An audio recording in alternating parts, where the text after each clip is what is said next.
My name is Mark Fisher, and I'm the new CEO of the Council of the Great Lakes Region, a new binational nonprofit that is deepening collaboration between government, private sector, academia, labor, and the nonprofit community in building the next economy in the Great Lakes region and preserving a healthy ecosystem. Our CGI commitment this year is on solving the problem of modernizing infrastructure in the Great Lakes region, from its roads and bridges and schools and hospitals, to its waterways, to its drinking water and wastewater facilities.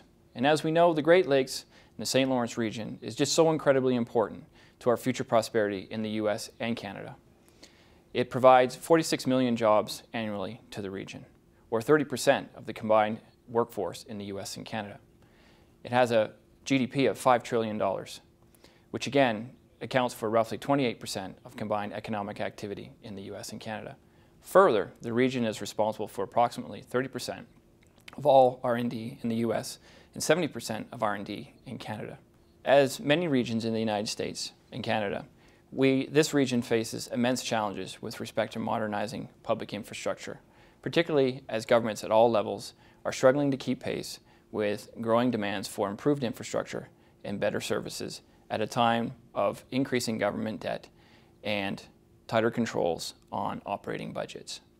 By giving the private sector in the Great Lakes region a role alongside government, whether it's through building and designing and financing, operating and maintaining public infrastructure, we believe that we can harness private know-how, ingenuity, and equity in eliminating the infrastructure deficit and the investment gap in the Great Lakes region, providing that there are clearer rules and administrative structures to manage the relationships and contracts between government and business.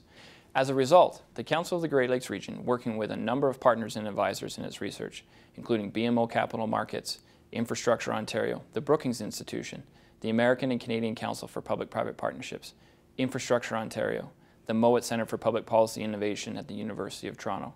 We are seeking to enable public-private partnerships by identifying and showcasing best practices from around the region and the world.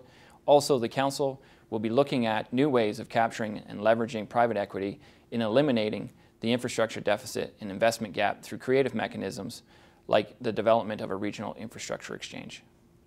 Infrastructure modernization in the Great Lakes is just so hugely important to building the next economy in the Great Lakes region and to building more resilient cities in the region. We're very excited about our commitment to action and working with so many different partners. We encourage you to learn more about our commitment by visiting councilgreatlakesregion.org.